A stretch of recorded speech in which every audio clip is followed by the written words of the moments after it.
polynomien yhteenlaskua, lausekkeen sieventäminen. Kirjoitin otsikon tähän jo valmiiksi, kirjoita sä myös. Eli polynomien yhteenlaskua, kaksoispiste, lausekkeen sieventäminen. Mitä sieventäminen tarkoittaa? Tarkoittaa sitä, että monimutkainen lauseke kirjoitetaan niin lyhyessä muodossa kuin se voidaan kirjoittaa, eli lasketaan siitä kaikki mitä pystytään.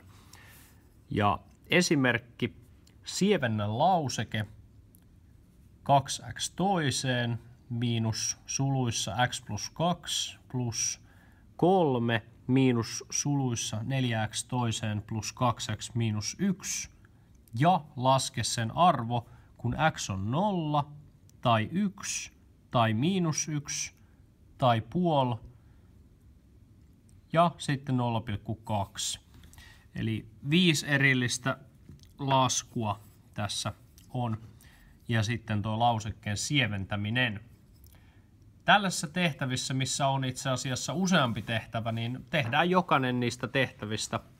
Ensiksi luetaan koko tehtävän anto, eli täältä alusta loppuun, ja sitten aloitetaan tästä sievennä lauseke-tehtävästä. Se on ensimmäinen tehtävä, mikä pitää tehdä. Me ei voida yrittää tehdä näitä kaikkia samaan aikaan.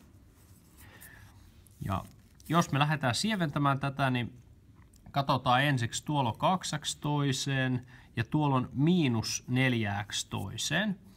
Niin 2x toiseen miinus 4x toiseen.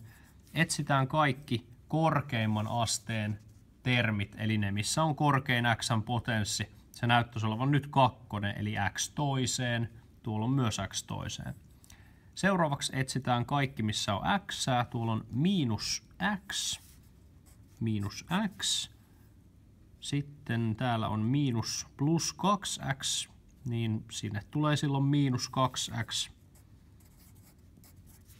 Ja muita x:iä siellä ei olekaan. Sitten katsotaan numerot. Miinus 2 plus 3 miinus 1 eli plus 1. Ja lasketaan nämä. 2x toiseen miinus 4x toiseen on sama kuin miinus 2x toiseen. Miinus x miinus 2x on miinus 3x. Ja miinus 2 plus 3 plus 1 on plus 2. Nyt ollaan tehty tämä sievennysvaihe. Ja seuraavaksi sitten lasketaan, kun x on 0, niin saadaan miinus 2 kertaa 0 toiseen, miinus 3 kertaa 0 plus 2. Eli sijoitetaan tämä x:n arvo täältä tonne x:n paikalle. Tämä sieventäminen tehtiin sen takia, että meidän on paljon helpompi sijoittaa tämä x:n arvo tähän lausekkeeseen, kun meillä olisi sijoittaa näitä arvoja tänne alkuperäiseen pitkään lausekkeeseen. Ne on sama asia.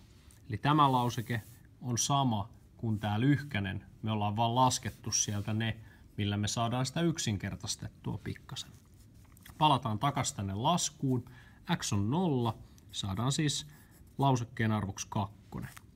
Jos x on 1, saadaan miinus 2 kertaa 1 toiseen, miinus 3 kertaa 1 plus 2. Ja se on sama kuin miinus 2 miinus 3 plus 2, eli miinus 3. Jos x on miinus 1, saadaan miinus 2 kertaa miinus 1 toiseen, miinus 3 kertaa miinus 1, nyt tulee sulut, plus 2. Eli täältä tulee plus 2, miinus 2. Tässä on nyt 3 miinusta, eli miinus 1 kertaa miinus 1.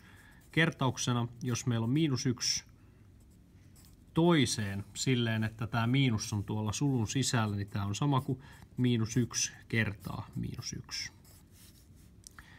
Eli täältä tulee sitten miinus 2 plus 3. Eli miinus 3 kertaa miinus 1, niin se on plus 3. Eli sinne tulee 3 vaan tästä keskimmäisestä termistä. Sitten jos x on puolikas, saadaan -2 kertaa puolikas toiseen, -3 kertaa puolikas plus 2. Ja täältä sitten puolikas toiseenhan on samaa kuin puoli kertaa puoli, eli on sama kuin 1/4. Tälleen kannattaa aina laskea apuna, jos haluaa katsoa, että mistä noi tulee. Eli täällä on 1/4 kertaa -2, sinne tulee -puolikas. -3 kertaa puoli on -3/2 ja +2, eli täältä tuleekin itse asiassa 0. Ja sitten oli vielä viimeisenä toi, jos x on 0,2, laitetaan tämän erikseen. X on 0,2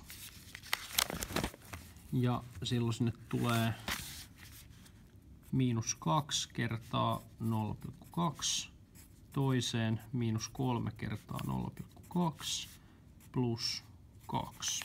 Tarkistetaan vielä. -2 kertaa 0,2 toiseen, -3 kertaa 0,2 plus 2. Ja sieltä sitten tulee 0,2. Potenssiin 2 on samaa kuin 0,04. Eli potenssi tai desimaalilukujen kertolaskua. Se kerrotaan -2, niin saadaan -0,08 -0,6 plus 2.